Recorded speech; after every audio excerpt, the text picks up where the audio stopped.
अस्सलामुअलैकुम स्टूडेंट्स, आज हम बात करेंगे importance of the equilibrium constant के बारे में कि इक्विलिब्रियम कांस्टेंट जो केसी है उसकी इम्पोर्टेंस क्या है। तो चले आइए देखते हैं कि हमारे पास इम्पोर्टेंस ऑफ इक्विलिब्रियम कांस्टेंट केसी की इसकी इम्पोर्टेंस क्या होती है।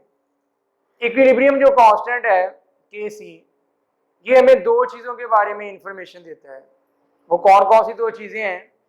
नंबर एक, हम केसी की मदद से इक्विलिब्रियम कांस्टेंट की मदद से प्रिडिक्ट कर सकते हैं, निशानदही कर सकते हैं कि इसकी डायरेक्शन ऑफ अ रिएक्शन, यानी हम किसी रिएक्शन की जो सिमत है उसकी पेशगोई कर सकते हैं कि हमारे पास जो इक्विलिब्रियम कांस्टेंट केसी है ये हमारे लिए इसलिए भी अहम है कि हम इससे किसी भी जो रिएक्शन है उसकी डायरेक्शन की पेशगोई कर सकते हैं। डायरेक्शन से मुराद क्या? डायरेक्शन से मुराद ये कि आया कि वो वाला रिएक्शन फॉरवर्ड हो रहा है या कि रिवर्स हो रहा है, ये होती है डायरेक्शन। किसी भी रिएक्शन की डायरेक्शन से यही मुराद है कि आया कि वो रिएक्शन फॉरवर्ड हो रहा है या रिवर्स हो रहा है। तो नंबर एक, हम जो है इक्विलिब्रियम कांस्टेंट की मदद से किसी भी रिएक्शन की जो डायरेक्शन है, सिमत है, उसकी क्या कर सकते हैं? प्रिडिक्ट कर सकते हैं, उसको हम उसकी पेशगोई कर सकते हैं। नंबर टू, हमारे पास क्या है? केसी हमें हेल्प करता है कि हम किसी भी रिएक्शन की जो एक्सटेंट है, उस रिएक्शन की हद है, उसकी पेशगोई करें। किसी रिएक्शन की हद से क्या मुराद? किसी रिएक्शन की हद की पेशगोई करना।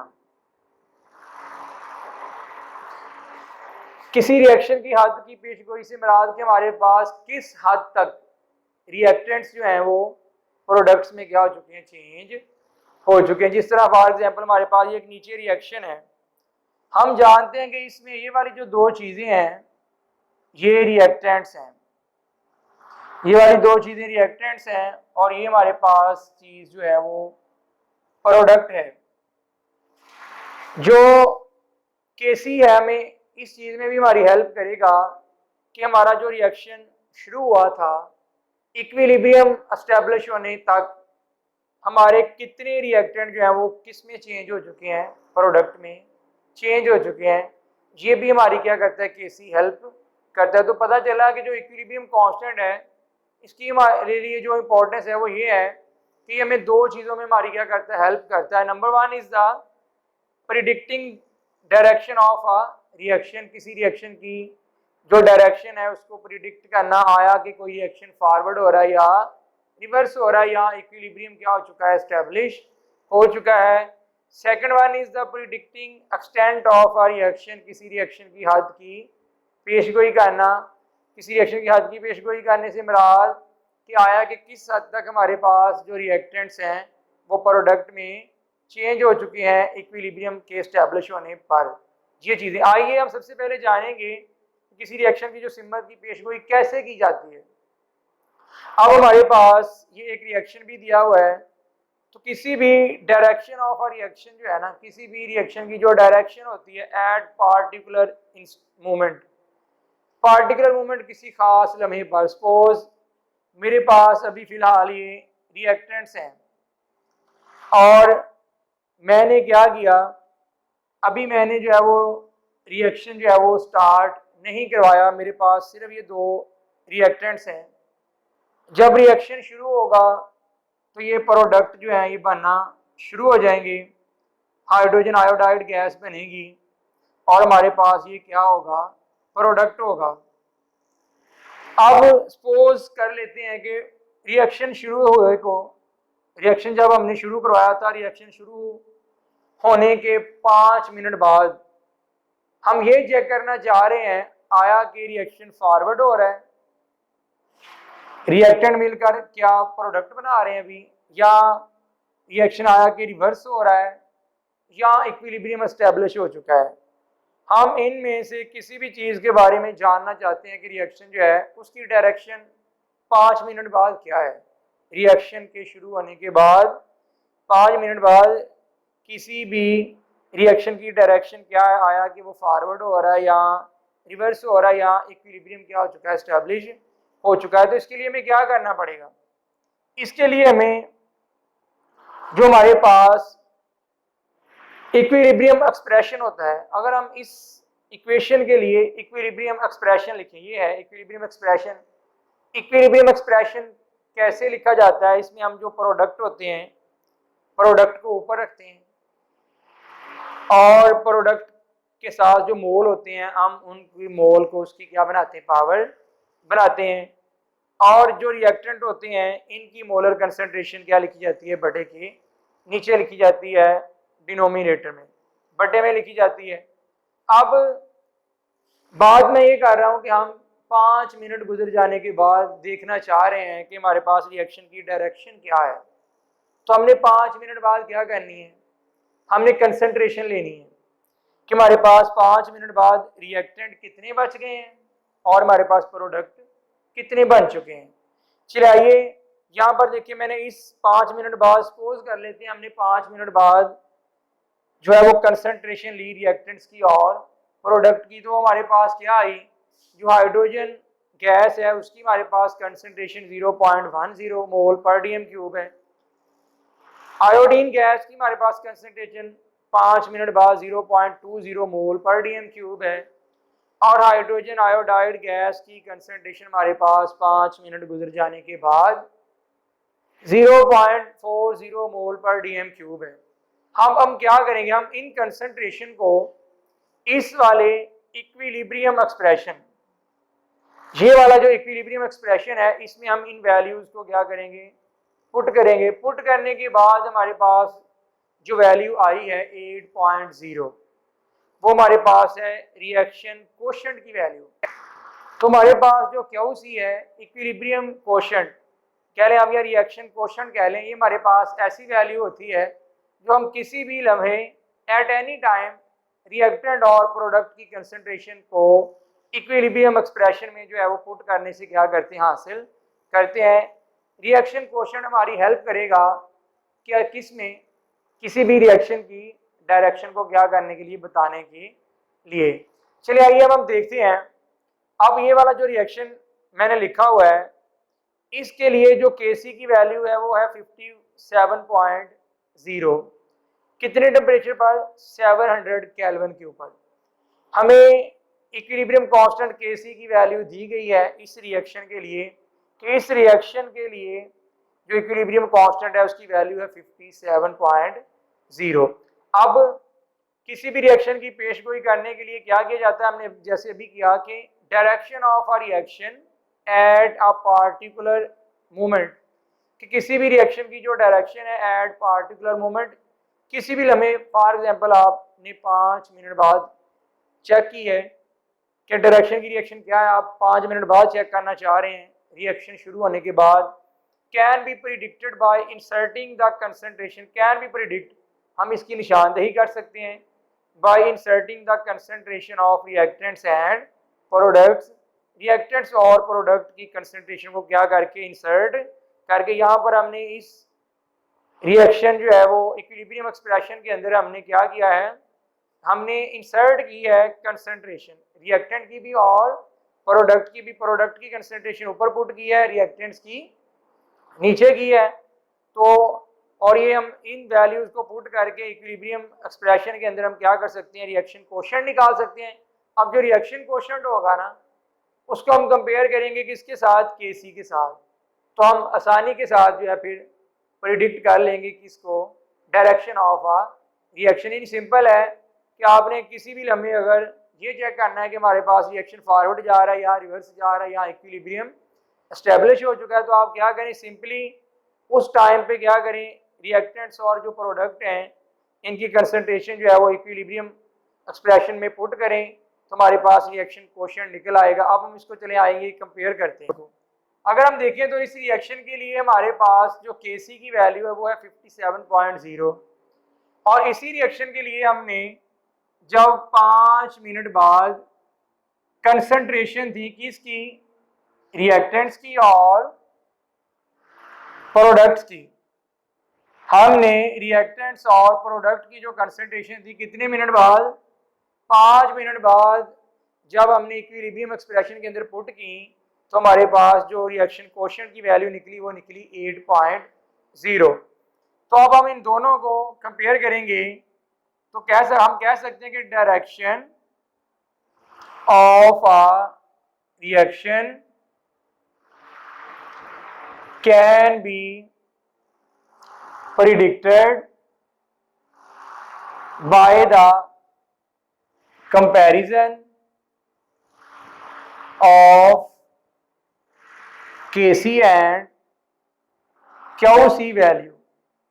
हम इन दोनों वैल्यूज को कंपेयर करके बड़ी आसानी के साथ जो है वो किसी भी रिएक्शन की डायरेक्शन को क्या कर सकते हैं, बता सकते हैं। तो चलिए आइए हम इस तरफ चलते हैं। अब हमारे पास QC की जो वैल्यू निकली है वो है 8.0।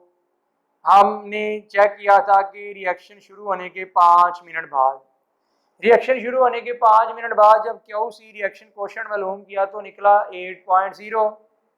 और जो हमारे पास Kc की वैल्यू है, Kc की वैल्यू हमें बताती है कि इस वैल्यू पर आकर इक्विलिब्रियम एस्टेब्लिश हो जाएगा, यानी जितने रिएक्टेंट्स प्रोडक्ट में चेंज होने थे हो गए, और मज़ीद अब जो है वो रिएक्टेंट जो है वो प्रोडक्ट में चेंज नहीं हो सकते, इक्विलिब्रियम एस्टेब्लिश हो चुका है।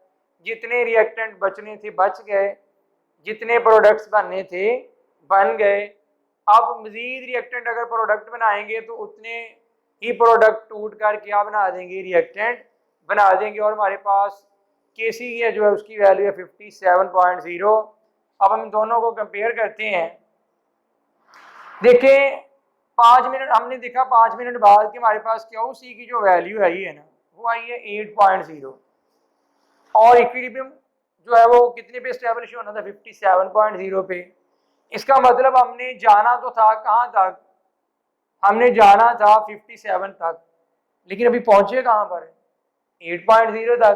तो इसका मतलब अभी हम पीछे हैं, अपनी मंजिल तक नहीं पहुंचे। तो इसका मतलब क्या है, जो हमारे पास रिएक्शन है वो फॉरवर्ड डायरेक्शन में हो रहा है, जो हमारे पास रिएक्शन जो है वो फॉरवर्ड सिमत के अंदर हो रहा है, फॉरवर्ड हो रहा है।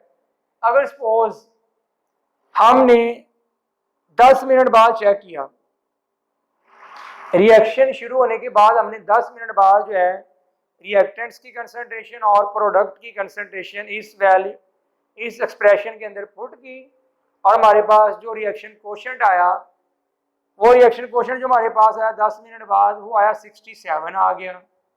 यानी जो QC की वैल्यू थी 10 मिनट बाद हमने चेक किया तो वो आई हमारे पास कितनी, 67 आ गई। और हमारा जो Kc है इक्विलिब्रियम कांस्टेंट वो कितने पे एस्टेब्लिश होना है, वो है 57.0 पे एस्टेब्लिश होना था। अब हमने 10 मिनट बाद जब चेक किया तो हमारे पास QC की जो वैल्यू आई है वो 67 आई है। अब इससे क्या मराद, इससे मराद हमारी एक्चुअल जो मंजिल थी वो थी 57, हमने 57 तक जाना था लेकिन हम आगे निकल चुके हैं। रिएक्शन हमारा जो है वो इक्विलिब्रियम की वैल्यू से आगे जा चुका है। तो रिएक्शन अब क्या करेगा, अब इक्विलिब्रियम कायम होने के लिए अब क्या होगा कि हमारे पास जो वापस रिएक्शन वापस आएगा, प्रोडक्ट जो है वो क्या करेंगे, टूट कर दोबारा से क्या करेंगे, रिएक्टेंट बनाएंगे। मतलब हमने पहुंचना 57 पर था, पहुंच किधर गए हैं, 67 पर पहुंच गए हैं, तो हमारे पास आगे निकल गए हैं। तो फिर क्या होगा, रिएक्शन हमारे पास वापस आएगा। Kc हमारे पास इस बार बढ़ा है, QC हमारे पास बढ़ी है और Kc की वैल्यू हमारे पास छोटी है। तो हमारे पास जो रिएक्शन है वो क्या होगा, रिवर्स डायरेक्शन में होगा। हमारे पास प्रोडक्ट जो है वो टूट कर क्या बनाएंगे, रिएक्टेंट्स बनाएंगे। अगर सपोज हमने कोई 15 मिनट बाद चेक किया, हमने 15 मिनट बाद चेक किया कि हमारे पास जो है वो क्या कंडीशन है, आया कि रिएक्शन फॉरवर्ड हो रहा है, रिवर्स हो रहा है, या हमारे पास क्या हो चुका है, इक्विलिब्रियम एस्टेब्लिश हो चुका है। तो अगर हमने 15 मिनट बाद जो हमने चेक किया तो हमारे पास Kc की जो वैल्यू है वो हमारे पास जो आई है वो आई 57.0 और हमारे पास Kc की वैल्यू भी कितनी है, 57.0। तो इसका मतलब दोनों वैल्यूज आपस में बराबर हैं। तो अब ये दोनों वैल्यूज़ का बराबर होना इस बात का प्रूफ है कि हमारे पास जो है वो इक्विलिब्रियम एस्टेब्लिश हो चुका है। क्या हो चुका है? इक्विलिब्रियम जो हमारे पास है वो क्या हो चुका है? एस्टेब्लिश हो चुका है। और यहाँ पर अगर हमारी वैल्यू क्यू सी की ज़्यादा है, के सी की वैल्यू कम है, तो रिएक्शन हमारा क्या आ रहा है? रिवर्स आ रहा है। क्या आ रहा है? रिवर्स आ रहा है। यानी हम किसी भी रिएक्शन की जो डायरेक्शन है उसको हम बता सकते हैं by comparison of Q C and K C value. If the value of K C is less than the value of K C, अगर क्यू सी की वैल्यू के सी की वैल्यू से क्या है? स्मॉल है, तो हमारे पास रिएक्शन फॉरवर्ड हो रहा है। अगर क्यू सी की वैल्यू बड़ी है और के सी की वैल्यू स्मॉल है तो हमारे पास रिएक्शन रिवर्स आएगा। अगर इन दोनों की वैल्यू सेम है, के सी और क्यू सी की वैल्यू सेम है, तो हमारे पास जो क्या है? इक्विलिब्रियम क्या हो चुका है? एस्टेब्लिश हो चुका है। तो स्टूडेंट्स नेक्स्ट हमारे पास है कि इक्विलिब्रियम कांस्टेंट के सी की जो वैल्यू है इसकी हेल्प से हम क्या कर सकते हैं? एक्सटेंट ऑफ अ रिएक्शन यानी किसी रिएक्शन की हद की पेशगोई भी कर सकते हैं। पहले हम पढ़ चुके हैं कि डायरेक्शन ऑफ अ रिएक्शन कैसे फाइंड करते हैं, जिसमें हमने पढ़ा कि by the comparison of K C and Q C, कि हम के सी और क्यू सी की वैल्यू जो है इन दोनों का क्या करके कंपैरिजन करके हम क्या कर सकते हैं? किसी रिएक्शन की डायरेक्शन जो है वो क्या कर सकते हैं? मालूम कर सकते हैं। मतलब कि आया कि कोई रिएक्शन फॉरवर्ड हो रहा है या रिवर्स हो रहा है, यहाँ इक्विलिब्रियम क्या हो चुका है? एस्टेब्लिश हो चुका है। नेक्स्ट हमारे पास है एक्सटेंट ऑफ अ रिएक्शन, कि रिएक्शन की हद, रिएक्शन की हद, रिएक्शन की हद से मुराद कि किस हद तक हमारे पास जो रिएक्टेंट्स हैं वो तब्दील हो चुके हैं किसके अंदर? प्रोडक्ट्स के अंदर। क्योंकि जब हम कोई रिएक्शन शुरू करवाते हैं, सपोज हमने जो अपना रिएक्शन शुरू करवाया है वो रिएक्टेंट्स से शुरू करवाया है, हमने रिएक्टेंट्स लिए थे और रिएक्टेंट्स ने चेंज होना है किसमें? प्रोडक्ट्स में चेंज होना है। और इक्विलिब्रियम एस्टेब्लिश होने पर इक्विलिब्रियम, और इसमें ये भी आपने बात याद रखनी है, जो एक्सटेंट ऑफ आ रिएक्शन है इसमें एक्सटेंट ऑफ रिएक्शन जो है हमारी हेल्प करती है कि इक्विलिब्रियम पोजीशन के ऊपर हमारे पास किस हद तक रिएक्टेंट बच गए हैं और किस हद तक प्रोडक्ट जो है वो बन गए हैं। यानी कि extent of reaction can be determined by the numerical value of K सी। हम के सी की वैल्यू का अंदाज़ा लगाएंगे कि के सी की वैल्यू बड़ी है, छोटी है या दरमियानी है, तो हम प्रिडिक्ट कर सकते हैं क्या? Direction of a reaction. चलिए आइए इसको समझने के लिए हमारे पास ये तीन हमने लिखा हुआ है कि large value of K C अगर हमारे पास होगी तो फिर जो है वो हमारे पास किस हद तक रिएक्टेंट प्रोडक्ट में चेंज हो चुके होंगे। अगर हमारे पास स्मॉल वैल्यू ऑफ के सी होगी तब हमारे पास किस हद तक रिएक्टेंट प्रोडक्ट में चेंज हो चुके होंगे बिफोर एस्टेब्लिशिंग आ इक्विलिब्रियम। और हमारे पास अगर numerical value of K C is neither small nor large, अगर हमारे पास के सी की वैल्यू ना तो बड़ी है ना छोटी है, तो फिर किस हद तक हमारे पास रिएक्टेंट जो है वो प्रोडक्ट में चेंज हो चुके हैं इक्विलिब्रियम एस्टेब्लिश होने पर। याद रखें के सी की वैल्यू जो है ना, जाहिर बात है के सी का मतलब ये है कि इक्विलिब्रियम क्या हो चुका है? एस्टेब्लिश हो चुका है। अब हमने ये रिएक्शन जो है वो स्टार्ट करवाया और कुछ देर बाद क्या एस्टेब्लिश हो गया? इक्विलिब्रियम। इक्विलिब्रियम एस्टेब्लिश हो गया।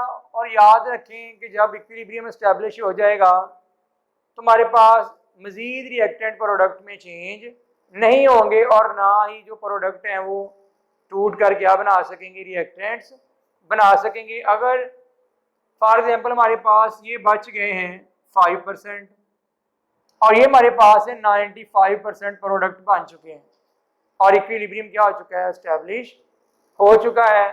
अगर 1% भी रिएक्टेंट प्रोडक्ट में चेंज होंगे तो फौरन से 1% प्रोडक्ट के वो टूट कर रिएक्टेंट्स बना देंगे और हमारे पास ज़्यादातर जो प्रोडक्ट हैं वो बन चुके हैं और बहुत ही कम रिएक्टेंट बचे हैं। ऐसे रिएक्शन के लिए हमारे पास के सी की वैल्यू लार्ज होती है।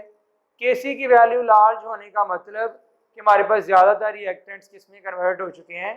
प्रोडक्ट में कन्वर्ट हो चुके हैं। अगर के सी की वैल्यू स्मॉल है तो इसका मतलब शुरू में हमारे पास रिएक्टेंट थे 100%।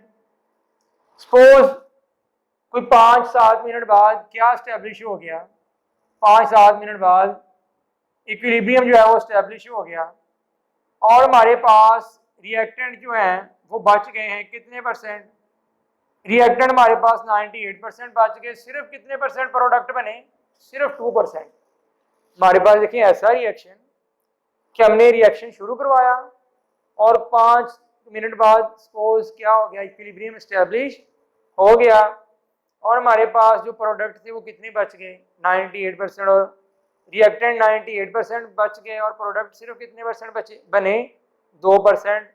तो अब ऐसा रिएक्शन जो है इसमें हमारे पास क्या है कि जब इक्विलिब्रियम एस्टेब्लिश हुआ है तो हमारे पास रिएक्टेंट ही रिएक्टेंट है, हमारे पास रिएक्टेंट ही रिएक्टेंट है, प्रोडक्ट ना होने के बराबर है। जब प्रोडक्ट बहुत ही कम है तो इसका मतलब Kc की वैल्यू बहुत ही क्या होगी, स्मॉल होगी, और ऐसे रिएक्शन जो है हमारे लिए जो है बिल्कुल फ़ायदेमंद नहीं होते, क्योंकि हमारे पास जितने रिएक्टेंट थे वो सारे के सारे बचे पड़े हैं, बहुत ही कम जो रिएक्टेंट है वो प्रोडक्ट में चेंज हुए हैं, Kc की वैल्यू क्या होगी, स्मॉल होगी।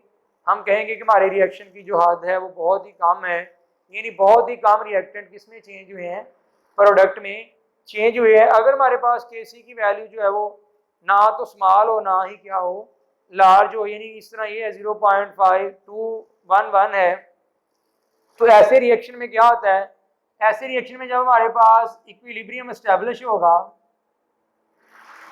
ऐसे रिएक्शन के लिए जब हमारे पास इक्विलिब्रियम एस्टेब्लिश होगा तो हमारे पास समझ लें, आप कह लें कि 50% रिएक्टेंट मौजूद होंगे और 50% क्या होंगे, प्रोडक्ट मौजूद होंगे। जो हमारे पास एक मिक्सचर होगा, मिक्सचर किसका, रिएक्टेंट का और प्रोडक्ट का, रिएक्टेंट और प्रोडक्ट का जो मिक्सचर होगा इक्विलिब्रियम पोजीशन पे, उसमें जितने रिएक्टेंट होंगे उतने की प्रोडक्ट होंगे। कब, अगर Kc की वैल्यू ना तो बड़ी है ना ही छोटी है, यानी हम Kc की वैल्यू से ही अंदाज़ा लगा लेते हैं कि हमारे पास इक्विलिब्रियम एस्टेब्लिश होने पर किस हद तक रिएक्टेंट किसमें चेंज हो चुके हैं, प्रोडक्ट में चेंज हो चुके हैं। अगर Kc की वैल्यू बड़ी है तो ज़्यादातर रिएक्टेंट्स प्रोडक्ट में चेंज हो चुके हैं, अगर Kc की वैल्यू स्मॉल है तो रिएक्टेंट ही रिएक्टेंट बचे पड़े हैं, प्रोडक्ट बहुत ही कम बने हैं।